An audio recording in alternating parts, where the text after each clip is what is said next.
शिरूर तालुक्यात अनेक ठिकाणी अनंत चतुर्दशीला गणेश विसर्जन मिरवणूक सकाळी 10 वाजल्यापासूनच उत्साहात सुरू झाली। डॉल्बीला बंदी असल्यामुळे ढोल ताशा या पारंपरिक वाद्याच्या तालावर सर्व गणेश भक्त हे भक्तिमय झाले होते। यावेळी शिरूर पोलिसांकडून शिरूर शहरासह तालुक्यामध्ये चोख बंदोबस्त ठेवण्यात आला। शिरूर शहरातील हलवाई चौकातील हलवाई मंडळाचा राजा या गणपती मंडळाच्या कार्यकर्त्यांसोबत पोलीसही भक्तिमय झाले होते।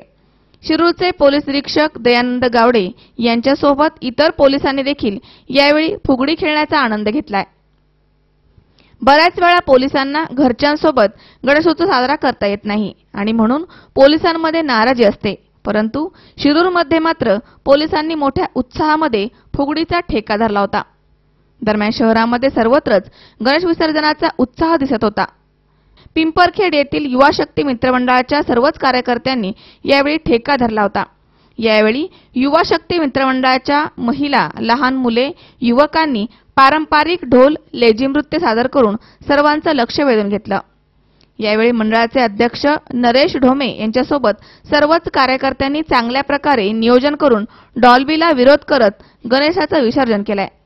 शिरूरच्या पूर्व भागात देखील अनेक ठिकाणी टाळ मृदुंगाचा गजर करीत गणेश विसर्जन मिरवणुका सायंकाळी उशिरापर्यंत शांततेमध्ये सुरू होत्या। सुभाष शेटे सह देवकीनंदन शेटे, सी 24 तास, शिरूर।